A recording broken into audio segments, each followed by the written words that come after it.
ہندوستان کے ایک علاقے چمپارن سے ہے. آپ نے جامعہ ابن تیمیہ سے علوم شرعیہ مکمل کیا اور آپ کے مختلف دروس اور محاضرات فہم قرآن پر مختلف علاقوں میں ہوتی ہی رہتی ہیں. یہ ہمارے لیے خوش نصیبی ہے اور آج یہ پہلا موقع ہے کہ جدہ دعوت سینٹر کی جانب سے آپ کو اس محاضرے کی دعوت دی گئی ہے. انشاءاللہ ہم اگر آپ تمام کا ساتھ رہا تو آئندہ اس کے تعلق سے 25 ایپیسوڈ اقساط میں مکمل طور پر قرآن فہمی کا علم آپ کو دیا جائے گا، جس میں آپ نمازیں جو پڑھتے ہیں، جو صورتیں آپ استعمال کرتے ہیں، جو دعائیں جو پڑھتے ہیں، کیا ہے اس کے مطلب، معانی اور مفہوم کے ساتھ آپ سمجھ جائیں گے. اور اس 25 اقساط میں انشاءاللہ قرآن کا تقریباً آدھے سے زیادہ حصہ آپ اچھی طرح سے سمجھ پائیں گے کہ قرآن کا ہم سے کیا مطالبہ ہے. تو بہرحال اس کے علاوہ ہم چاہتے ہیں کہ اگلے آنے والے دنوں میں ہر 4 ایپیسوڈ پر، 4 قسطوں پر ایک مقابلہ کیا جائے، معلوماتی مقابلہ، انعامی مقابلہ. انشاءاللہ اس کی لنک وغیرہ بھائی منیر شیئر کر دیں گے کہ وہ انہی دروس میں سے ہوں گے. ہر 4 کے بعد ایک انعامی مقابلہ ہوگا اور وہ سوالات جو پوچھے جائیں گے ان کے جوابات انہی دروس میں سے ہوں گے. اور یہ لنک جو لوگ دیکھیں گے، جو لوگ اس میں حاضر ہوں گے، وہ اس سے استفادہ کر پائیں گے. انشاءاللہ قیمتی انعامات کتابوں کی شکل میں یا مختلف خدمات کی شکل میں آپ کو دی جائیں گی. ہم متمنی ہیں اور دعا کرتے ہیں کہ اللہ رب العزت ہمیں ان تمام اقساط کو مکمل طور پر سننے اور سمجھنے اور اس پر عمل پیرا ہونے کی سعادت بخشے. وقت کو ضائع کیے بغیر میں دکتور ذل الہی ذل الرحمن حفظہ اللہ کو مدعو کرتا ہوں کہ آپ اسٹیج پر آئیں اور محاضرہ شروع کریں. اللہ تفضل.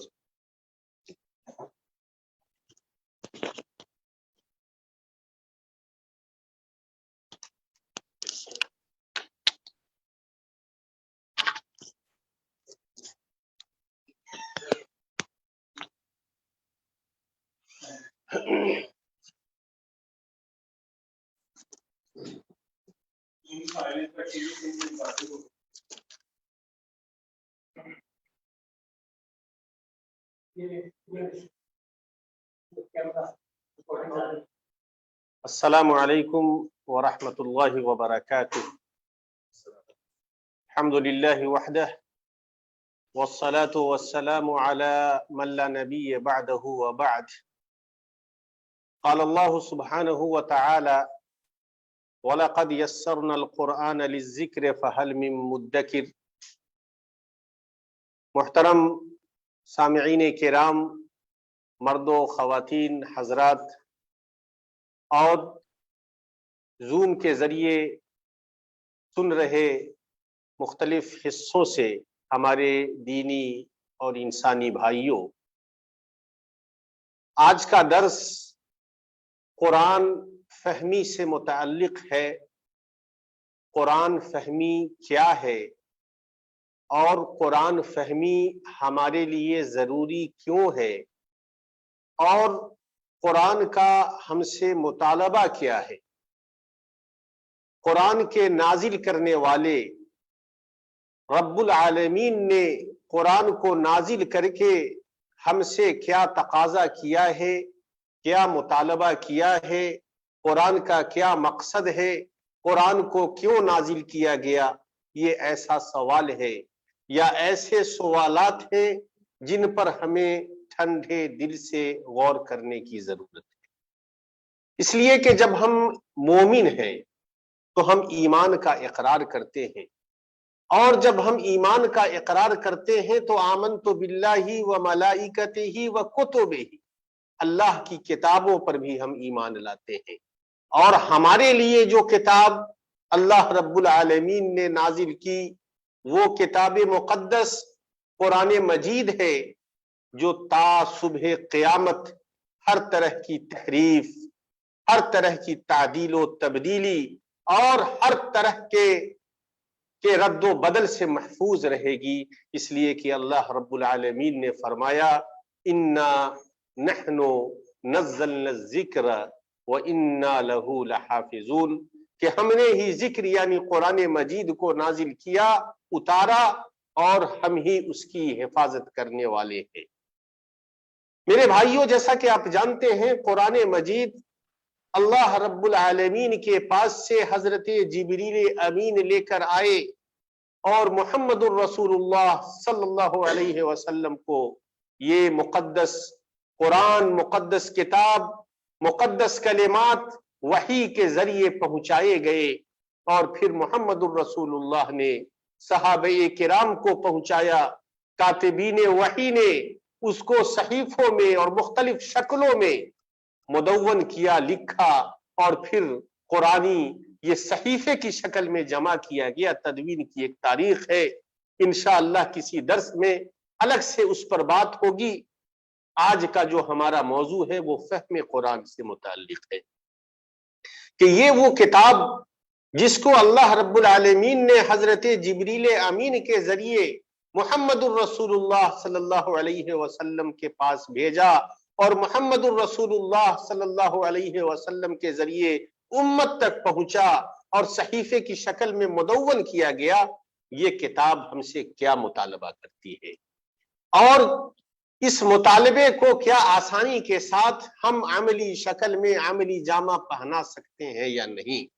چونکہ ایک بہت بڑا بیریئر، بہت بڑی رکاوٹ جو ہمارے ذہنوں پر ایک پردہ ڈال دیا گیا ہے وہ اس کلام مقدس کے حوالے سے ہے۔ وہ پردہ کیا ہے؟ ایک ہنگامہ برپا کر دیا گیا کہ قرآن کو عام انسان نہیں سمجھ سکتا ہے۔ لوگوں کے ذہن میں یہ پیغام اتنی تیزی کے ساتھ اور اتنے شد و مد کے ساتھ پھیلایا گیا کہ خوف کی نفسیات تک یہ چیز ذہن کے پردے پر لوگوں کے پہنچ گئی کہ عام آدمی، عام چھوٹا پڑھا لکھا مولوی بھی قرآن کو نہیں سمجھ سکتا۔ یہ کس نے پھیلایا؟ ہم نے، آپ نے، ہمارے ہی اپنے لوگوں نے پھیلایا۔ لیکن قرآن نے کیا پھیلایا؟ اور قرآن کے نازل کرنے والے رب العالمین نے قرآن کے بارے میں کیا کہا؟ اللہ نے ہمیں عقل دیا تھا، اللہ نے ہمیں شعور دیا، اللہ نے ہمیں ذہن دیا، اللہ نے ہمیں سوچنے سمجھنے کی صلاحیت دی۔ ہم نے کبھی یہ نہیں سوچا کہ ہم تو کہہ رہے ہیں کہ قرآن کا سمجھنا بڑا مشکل ہے، عام آدمی اسے نہیں سمجھ سکتا، لیکن رب العالمین کیا کہتا ہے؟ خود قرآن اپنے بارے میں کیا کہتا ہے؟ قرآن کا نازل کرنے والا کیا کہتا ہے؟ جس کا کلام یہ قرآن مجید ہے۔ تو اللہ رب العالمین نے فرمایا وَلَقَدْ يَسَّرْنَا الْقُرْآنَ لِلذِّكْرِ فَهَلْ مِن مُدَّكِرٍ، کہ نصیحت حاصل کرنے کے لیے، ہدایت حاصل کرنے کے لیے، رہنمائی حاصل کرنے کے لیے ہم نے قرآن کو آسان بنایا ہے۔ رب العالمین کیا کہہ رہا ہے؟ ہم نے آسان بنایا۔ ہم کیا کہہ رہے ہیں؟ اتنا مشکل ہے کہ عام آدمی کیا، عام مولوی بھی نہیں سمجھ سکتا۔ اب فیصلہ کرنا ہے کہ کیا رب العالمین جو کہہ رہا ہے، قرآن جو کہہ رہا ہے، وہ بات صحیح ہے، یا ہم جو کہہ رہے ہیں، یا ہمارے بیچ کے کچھ ہم نے جن کو معتبر مان لیا ہے وہ جو کہہ رہے ہیں وہ صحیح، یا رب العالمین جو کہہ رہا ہے وہ صحیح ہے؟ فیصلہ ہمیں کرنا ہے۔ رب جو کہہ رہا ہے وہ صحیح، یا رب کے وہ بندے جو کہہ رہے ہیں، جو رب کے پیغام کو پہنچانے کا دعویٰ کرتے ہیں، وہ ان کی بات صحیح ہے؟ اب قرآن نے واضح انداز میں کہہ دیا، اس میں کوئی شک اور شبہے کی کوئی گنجائش نہیں، اور ایک بار نہیں کہا، بار بار کہا۔ دوسری جگہ یہ تو سورہ قمر کے آیت نمبر 40 کی آیت میں نے تلاوت کی تھی، جس میں اللہ رب العالمین نے کہا ہے وَلَقَدْ يَسَّرْنَا الْقُرْآنَ لِلذِّكْرِ فَهَلْ مِن مُدَّكِرٍ، کہ یقیناً، اور کتنی تاکید کے ساتھ کہا۔ واو ایک تاکید ہے، لام دوسری تاکید ہے، قد تیسری تاکید ہے، اور یسرنا القرآن ایک دم واضح کہا۔ یسرنا جیسے آسان ہے، ایزی ہے، کیک واک ہے، حلوہ ہے، جیسے ہم بولتے ہیں اردو میں اپنی زبان میں کہ یہ چیز تو حلوہ ہے بھائی، بڑے آسانی کے ساتھ آ جائے گا، اسی انداز سے قرآن کہہ رہا ہے کہ یقیناً ضرور ہم نے قرآن کو آسان کیا ہے، بالکل قرآن کو آسان کیا ہے۔ یہ رب کہہ رہا ہے جس کا کلام ہے، جس کا فرمان ہے، جس کی طرف سے نازل کی ہوئی یہ کتاب ہے، وہ کہہ رہا ہے کہ ہم نے بالکل آسان کیا ہے۔ اب حل من مدکر، کیا کوئی ہے جو نصیحت حاصل کرنے والا اس کو پڑھ کر کے نصیحت حاصل کرے؟ رب کہہ رہا ہے کہ اس کو جو بھی پڑھے گا اسے نصیحت ملے گی۔ اس میں نہ تو مولوی اور غیر مولوی کی شرط ہے، نہ تو عالم اور غیر عالم کی شرط ہے، نہ تو مسلم اور غیر مسلم کی شرط ہے، نہ تو چھوٹے اور بڑے کی شرط ہے، نہ تو مالدار اور غریب کی شرط ہے، نہ تو اچھے اور برے کی شرط ہے۔ برا بھی پڑھے گا تو پڑھ کر کے نصیحت اور عبرت اور ہدایت حاصل کر لے گا، اور اچھا پڑھے گا تو اچھائی اور نیکی میں اپنے مرتبے کو بلند سے بلند کرتا چلا جائے گا۔ دوسری جگہ سورہ صاد آیت نمبر 29 میں اللہ نے کیا کہا، اس پر بھی غور کریں۔ کتابن، قرآن کے بارے میں کہا کتابن، یہ کتاب، یہ قرآن مجید، انزلناہ الیک، اے نبی محمد الرسول اللہ صلی اللہ علیہ وسلم کو خطاب کرتے ہوئے اللہ رب العالمین نے سورہ صاد آیت نمبر 29 میں کہا کہ اے نبی، کتاب انزلناہ الیک، یہ ایسی کتاب ہے جس کو ہم نے نازل کیا ہے، کہاں؟ تمہارے پاس بھیجا ہے وحی کے ذریعے۔ مبارکن، اور یہ کتاب کیا ہے؟ مبارک ہے، بابرکت ہے۔ لیدبروا، اور کیوں بھیجا؟ اس کا مقصد بتایا، ایک ایک لفظ کی وضاحت کرتے ہوئے اس لیے آپ کے سامنے میں یہ پیش کر رہا ہوں کہ آج کے بعد اگر کوئی آ کر کے کہے کہ یہ کتاب ہمارے اور آپ کے سمجھنے کے لیے نہیں ہے، اس کے لیے بہت کچھ چاہیے تبھی آپ سمجھ سکتے ہیں۔ تو آپ اس کو بتا دیجئے گا کہ سورہ صاد آیت نمبر 29 کھول کر کے اس کا ترجمہ پڑھ لو میرے بھائی، اس میں کیا لکھا ہے۔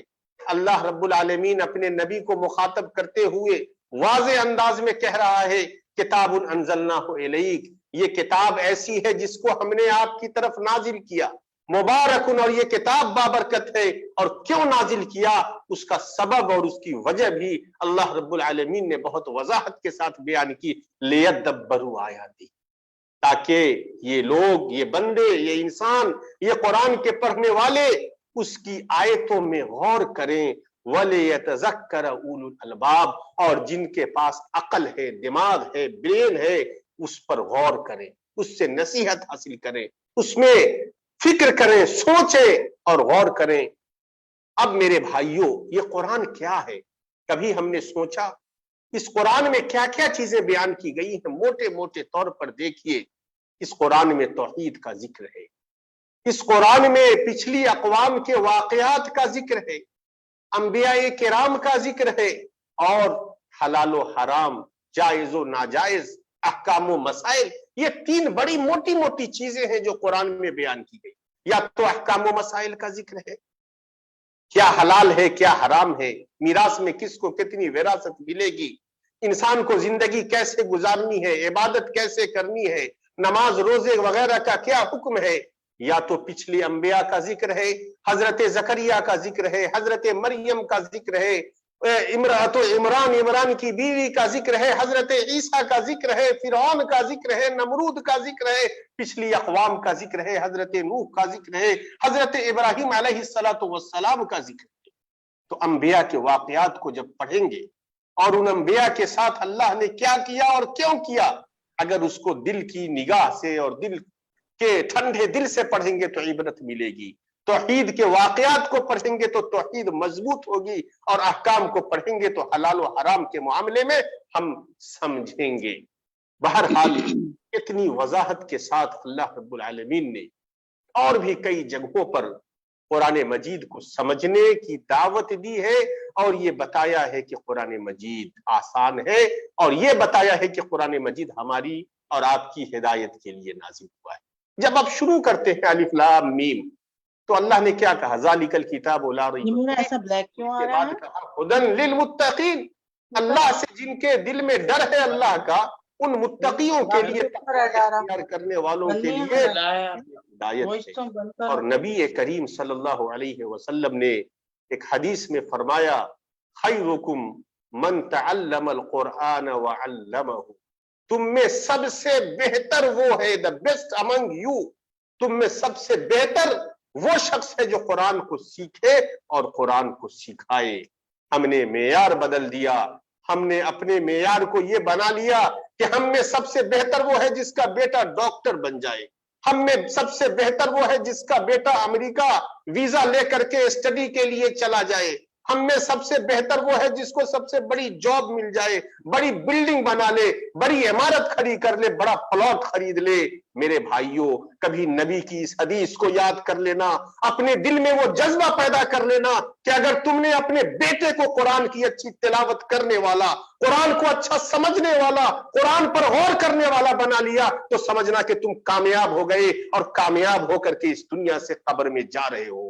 اور اگر تم نے بیٹے کو، پوتے کو، بیوی کو، بچوں کو پلاٹ فلیٹ، ڈگریاں، ڈاکٹر، انجینئر کی چکر میں رہ گئے، قرآن کی تلاوت سے محروم رکھا، تو سمجھ لینا کہ رسول کے اس کلام سے تم محروم ہو کر کے مر کر کے جا رہے ہو۔ اور یہ دولت، یہ پراپرٹی جو تم نے بنائی ہے، اس کی ملائی تو تمہارے بچے ماریں گے، لیکن قبر میں لٹانے کے بعد جب وہ آئیں گے، اس کا حساب و کتاب تمہیں اسی وقت سے دینا ہوگا۔ اور ایک انچ، ایک پائی، ایک آنی اگر تم نے حرام کا لیا ہے تو اللہ رب العالمین کا عذاب وہیں سے تمہارے پیچھے لگ جائے گا، اور وہ عذاب کی زد میں تم اس وقت سے لے کر کے قیامت تک اور قیامت کے بعد بھی اس عذاب میں مبتلا رہو گے۔ میرے بھائیوں، یہ قرآن مجید ہمارے درجات کو بلند کرنے والا ہے، ہمارے لیے خیر کا ذریعہ ہے، قبر میں بھی نور، آخرت میں بھی نور، دل میں بھی نور، ہر طرح کا نور دینے والا ہے۔ اور اسی لیے اللہ کے رسول صلی اللہ علیہ وسلم نے ایک حدیث میں فرمایا کہ مجتمع قوم فی بیت من بیوت اللہ، کہ اللہ کے گھروں میں سے کسی گھر میں اگر لوگ جمع ہوتے ہیں، یتلون کتاب اللہ، اور اللہ کی کتاب کی تلاوت کرتے ہیں، وَيَتَدَارَسُونَهُ بَيْنَهُمْ، اور اپنے مابین اس کا مذاکرہ کرتے ہیں، تو کیا ہوتا ہے؟ دیکھیے فائدہ، اللہ کے رسول نے ہر چیز کو کھول کھول کر بیان کر دیا کہ کسی گھر میں اگر جمع ہو اور قرآن کی تلاوت کریں اور قرآن کا مذاکرہ کریں تو کیا فائدے ہوں گے، ایک ایک کر کے گنایا۔ غور سے سن لیجئے ان فائدوں کو، اور اگر وہ فائدے آپ کو نہیں مل رہے ہیں تو ان فائدوں کو حاصل کرنے کی کوشش کیجئے۔ پہلا فائدہ نبی کریم کی زبان سے ہے، کسی اور نے نہیں کہا صلی اللہ علیہ وسلم، الا نزلت علیہم السکینہ۔ جو لوگ قرآن کی تلاوت کرتے، قرآن پر غور کرتے، اور جس گھر میں غور کیا جاتا، الا نزلت علیہم السکینہ، ان پر سکون نازل ہوتا ہے، ان کے دلوں کو سکون ملتا ہے، ان کے دلوں کو راحت ملتی ہے، ان کے دلوں کو اطمینان حاصل ہوتا ہے۔ اور دوسری جو چیز انہیں حاصل ہوتی ہے، دوسرا جو فائدہ انہیں حاصل ہوتا ہے، وغشیتہم الرحمہ، اور رحمت انہیں ڈھانک لیتی ہے چاروں طرف سے، وحفتہم الملائکہ، اور فرشتے گھیر لیتے ہیں۔ اس گھر میں اگر قرآن کا ذکر اور مذاکرہ ہو رہا ہے تو فرشتوں نے ہمیں باؤنڈری لگا کر کے گھیرا ہوا ہے۔ یہ نبی کریم صلی اللہ علیہ وسلم کا کلام ہے جس میں شک کی ذرہ برابر گنجائش نہیں ہے۔ پہلا فائدہ سکون اور اطمینان ہمیں حاصل ہوگا، دوسرا فائدہ رحمت الہی ہمیں ڈھانپ لے گی، تیسرا فائدہ فرشتے ہمیں گھیر کر کے ہماری حفاظت کریں گے، وَذَكَرَهُمُ اللَّهُ فِي مَنْ عِنْدَهُ، اور چوتھا فائدہ یہ ہے کہ اللہ رب العالمین اپنے پاس جو ہیں، ان کے پاس کون ہے؟ فرشتے ہیں، ان کے بیچ میں ذکر کرتے ہیں کہ فلاں جگہ قرآن کی تلاوت اور قرآن کا مذاکرہ ہوگا۔ میرے بھائیوں، ایک بڑی سازش کے تحت قرآن سے دور کرنے کے لیے یہ پیغام عام کر دیا گیا کہ قرآن کو عام آدمی سمجھ نہیں سکتا، اور قرآن کے بدلے میں دوسری چیزیں مسجدوں میں نمازوں کے بعد سسٹمیٹک طریقے سے داخل کی گئی۔ جبکہ اگر ہم نمازوں کے بعد قرآن کی تلاوت اور قرآن کا مذاکرہ کرتے تو کیا اس حدیث کی فضیلت قرآن کی اس تلاوت اور مذاکرے کو حاصل ہو سکتی ہے یا دنیا کی کسی اور کتاب کو حاصل ہو سکتی ہے؟ اللہ کے رسول کی اس حدیث کے باوجود بھی بڑے منظم طریقے سے قرآن سے دور کرنے کی سازش ہوئی۔ آج ضرورت اس بات کی ہے کہ ہم اللہ کے کلام میں جو قرآن کو آسان بنانے کا پیغام، قرآن کو سمجھنے کا پیغام اور قرآن پر غور کرنے کا پیغام ہے، اس کو ہم سمجھیں، اس کو قوم کے بیچ میں عام کریں، اور قرآن مجید کے تئیں جو ذمہ داری نبی کریم صلی اللہ علیہ وسلم نے یہ کہہ کر دی کہ خیرکم من تعلم القرآن وعلمہ، تم میں سب سے بہتر وہ ہے جو قرآن سیکھے اور سکھائے۔ تو ہم یہ اپنے اندر ایک جذبہ پیدا کر لیں کہ ہم سب لوگ قرآن سیکھیں گے، ہماری عمر جتنی بھی ہو گئی، 40 ہو گئی، 50 ہو گئی، 60 ہو گئی، اس سے کوئی مطلب نہیں ہے۔ آپ آخری عمر میں بھی یہ عزم کر لیں گے کہ تجوید کے مطابق ہم قرآن کی تلاوت کریں گے۔ اس عزم کے ساتھ اگر قرآن کی تلاوت سیکھیں گے تو انشاءاللہ اس کا اجر آپ کو ملے گا، اور خیرکم کے اندر آپ بھی شامل ہوں گے۔ اور قرآن سمجھنا ہے اور اپنے بچوں کو بھی قرآن سمجھانا ہے۔ اور دیکھیے ایک چیز اور ضمناً بتاتا چلوں، چونکہ وقت کم ہے، تلاوت کو تلاوت کیوں کہتے ہیں؟ ہم عام طریقے سے کہتے ہیں بھائی قرآن کی تلاوت کر لیں، عام طریقے سے یہ نہیں کہتے کہ قرآن پڑھ لیں، اس لیے کہتے ہیں کہ قرآن کو ہم اسی طرح پڑھتے ہیں جس طریقے سے اللہ رب العالمین نے پڑھا۔ تلاوت اسی لیے کہتے ہیں کہ اللہ رب العالمین نے جیسے قرآن کو پڑھا، حضرت جبریل امین نے اسی طریقے سے لیا اللہ تعالیٰ سے، اور حضرت جبریل امین نے اسی طرح پڑھا جس طرح اللہ رب العالمین نے پڑھا تھا۔ نبی کریم صلی اللہ علیہ وسلم کے پاس اسی طرح پڑھا گیا، اور نبی کریم نے پھر قرآن کو اسی طرح پڑھا جس طرح اللہ تعالیٰ نے پڑھا تھا اور جو جبریل نے سکھایا تھا، اور صحابہ کرام نے اسی کو لیا، پھر صحابہ کرام نے تابعین تبع تابعین کو اسی طرح سکھایا۔ اب چونکہ وہ زمانہ نہیں ہے کہ ڈائریکٹ ہم لیں گے تو تجوید کے اصول بنے، اظہار، اخفاء، ادغام، اقلاب وغیرہ کے، مخارج کے، غنہ کے اصول بنے، ضابطے بنے، تو ہم ان ضابطوں کو سیکھ کر کے اگر ہم قرآن پڑھیں گے تو قرآن کی تلاوت کریں گے۔ وَرَتِّلِ الْقُرْآنَ تَرْتِيلًا، قرآن کو ٹھہر ٹھہر کر پڑھنا، اور جہاں پر جو اصول ہے اس کے مطابق پڑھنا ہے تو ہم قرآن کی تلاوت کے حق کو صحیح طریقے سے ادا کر پائیں گے۔ قرآن کے سمجھنے کی اس اہمیت کے بعد آئیے 4 پوائنٹ اور بیان کر کے میں اپنی بات ختم کرتا ہوں کہ قرآن کے تئیں ہماری ذمہ داریاں کیا ہیں، قرآن ہم سے کیا مطالبہ کرتا ہے۔ سب سے پہلی ذمہ داری جس کی طرف ابھی میں نے اشارہ کیا یہ ہے کہ وَرَتِّلِ الْقُرْآنَ تَرْتِيلًا، قرآن کی تلاوت ہمیں کرنی ہے، قرآن ہمیں روزانہ پڑھنا چاہیے۔ قرآن کی برکت اور قرآن کا جو ثواب ہے کہ ایک لفظ پر 10 نیکیاں، الف لام میم صرف پڑھتے ہیں تو 30 نیکیاں، اور اگر ایک صفحہ پڑھتے ہیں تو آپ کیلکولیٹ کر سکتے ہیں کہ آپ کو کتنی نیکیاں ملیں گی۔ تو یہ عزم کریے کہ روزانہ کم از کم ایک صفحہ قرآن مجید کی تلاوت تجوید کے اصولوں کے مطابق ہم کریں گے، اطمینان سے کریں گے، سمجھ کر کے کریں گے، اور اس کے اندر جو پیغام ہے اس پیغام سے اپنی زندگی کو منور کرنے کی، روشن کرنے کی کوشش کریں گے۔ دوسرا جو اہم مطالبہ ہے قرآن مجید کا ہم سے تلاوت کلام پاک کے بعد، وہ ہے فہم قرآن کا، کہ ہم قرآن کو سمجھیں۔ صرف تلاوت سے کام نہیں ہوگا، اگر ہم سمجھتے نہیں ہیں تو ایک انون چیز کی طرح ہم اس کو پڑھ لیں گے، ہم یہ سمجھ ہی نہیں پائیں گے کہ ہم نے کیا پڑھا، اور یہ پھر بڑی محرومی کی بات ہوگی۔ اسی لیے ابو الانبیاء حضرت ابراہیم علیہ السلام نے جب دعا کی تھی اس دعا کو یاد کریے، اور اس دعا کو اللہ رب العالمین نے قرآن مجید میں بیان کیا ہے۔ اور آپ جانتے ہیں کہ محمد الرسول اللہ صلی اللہ علیہ وسلم نسل ابراہیم سے ہیں، ابراہیم علیہ السلام کی نسل سے ہیں۔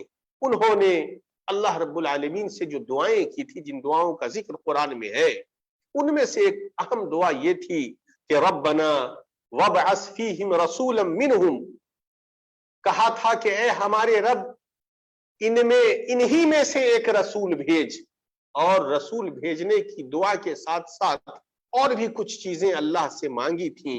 ان میں ایک چیز تھی یتلو علیہم آیاتک، کہ وہ ان کے مابین، ان کے بیچ تیری آیتوں کی تلاوت کریں، ایک چیز یہ تھی۔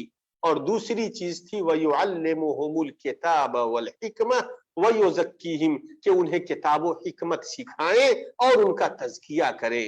تو یہ کتاب و حکمت سکھانا یہ تبھی ہوگا جب فہم قرآن ہوگا۔ تو یہ فہم قرآن اللہ رب العالمین نے اس کی تلقین کی ہے، اور ہمیں چاہیے کہ قرآن کی طرف ہم رجوع کریں اور قرآن کو سمجھیں۔ اور تیسری چیز جو قرآن ہم سے مطالبہ کرتی ہے وہ تدبر قرآن ہے، قرآن میں غور کرنا ہے۔ پہلی بات تلاوت ہے، تلاوت کرنا ہے، دوسری چیز اس کو سمجھنا ہے، اور سمجھنے کے بعد اس پر غور کرنا ہے، یہ تیسری چیز ہے۔ افلا یتدبرون القرآن ام علی قلوب اقفالها، اس لیے کہ بہت سارے لوگ سمجھ کر بھی بے سمجھ بنتے ہیں۔ کسی رضوی کا بھی نام آپ نے سنا ہوگا، اس نے بہت کچھ سمجھا لیکن اس کے دل پر تالا تھا۔ منافقین مکہ اور منافقین مختلف زمانے کے، ایسا نہیں ہے کہ وہ قرآن کو نہیں سمجھتے تھے، لیکن نفاق ان کے دل پر آڑے آ جاتا تھا۔ یہ آج بھی بہت سارے لوگ ہمارے آپ کے بیچ کے، ایسا نہیں ہے کہ وہ قرآن نہیں سمجھتے ہیں، ایسا نہیں ہے کہ وہ یہ نہیں سمجھتے ہیں کہ قرآن آسان ہے اور اس کو سمجھنا اور سمجھانا چاہیے، لیکن ان کی اپنی بعض مجبوریاں اور بعض ان کی اپنے جو مفاد ہیں وہ آڑے آ جاتے ہیں، وہ اس چیز کو کھل کر نہیں بیان کرتے۔ اسی لیے قرآن میں اللہ رب العالمین نے واضح طریقے سے کہا افلا یتدبرون القرآن، کیا وہ قرآن پر غور نہیں کرتے؟ ام علی قلوب اقفالها، یا غور کرنے کے باوجود بھی ان کے دل پر تالا لگا ہوا ہے کہ غور کر کے بھی وہ اس کو مانتے نہیں ہیں، اور ایسا منافقین کرتے تھے۔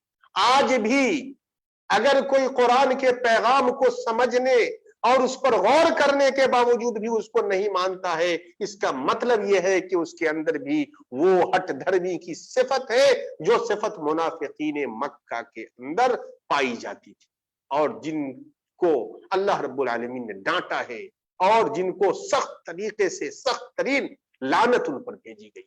تو ہمیں چاہیے کہ محتاط رہیں اور ایسی کوئی ہٹ دھرمی ہمارے بیچ میں نہیں آنی چاہیے جو قرآن سے ہمیں روکے۔ اور چوتھی چیز تزکیہ ہے، جب قرآن کی تلاوت کریں، قرآن پر غور کریں اور قرآن پر تدبر کریں فہم قرآن کے بعد، تو چوتھا جو مرحلہ ہے کہ اپنا تزکیہ کریں، اس کے مطابق اپنے آپ کو، اپنے دل کو پاک کریں۔ آج دعات یا عوام سب کے لیے بڑی ضرورت ہے۔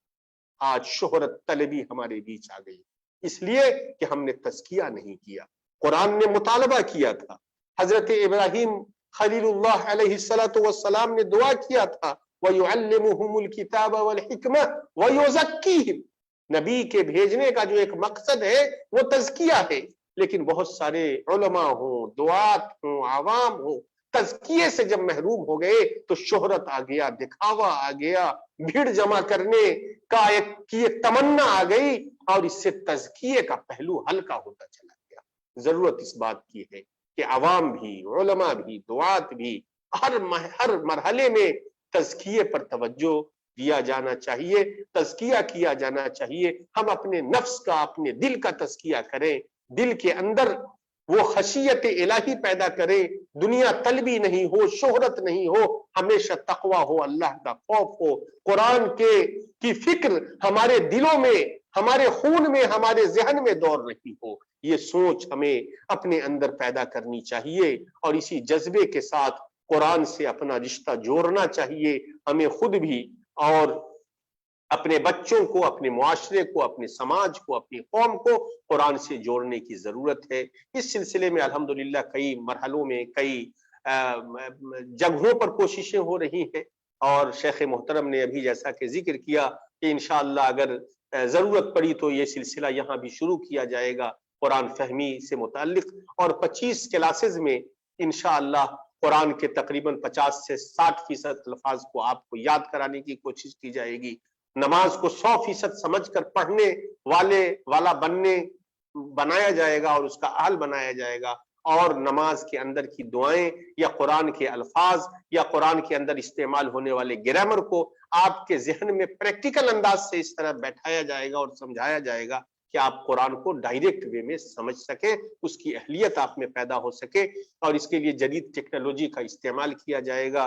جدید جو ٹیچنگ پیٹرن ہے، لیٹسٹ ٹیچنگ پیٹرن جو لینگویج کا ہے، اس کا استعمال کیا جائے گا تاکہ دلچسپ رہے آپ کی یہ تدریس، اور 24 سے 25 کلاسز میں انشاءاللہ اس مقصد کو، فرسٹ لیول کا یہ جو مقصد ہے اس کو حاصل کیا جا سکتا ہے۔ ہم بہت شکر گزار ہیں یہاں کے جالیات کے تمام اخوان اور متعاونین، اپنے دعات بھائیوں کا، جنہوں نے یہ پروگرام رکھا اور یہ موقع ہم تمام لوگوں کو تبادلے خیال کا اور اظہار خیال کا دیا.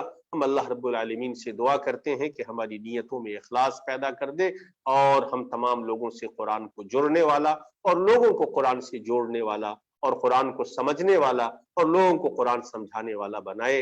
آمین. اقول قولی ھذا استغفر اللہ لی ولکم ولسائر المسلمین واستغفروہ انہ ھو الغفور الرحیم. والسلام علیکم ورحمۃ اللہ وبرکاتہ.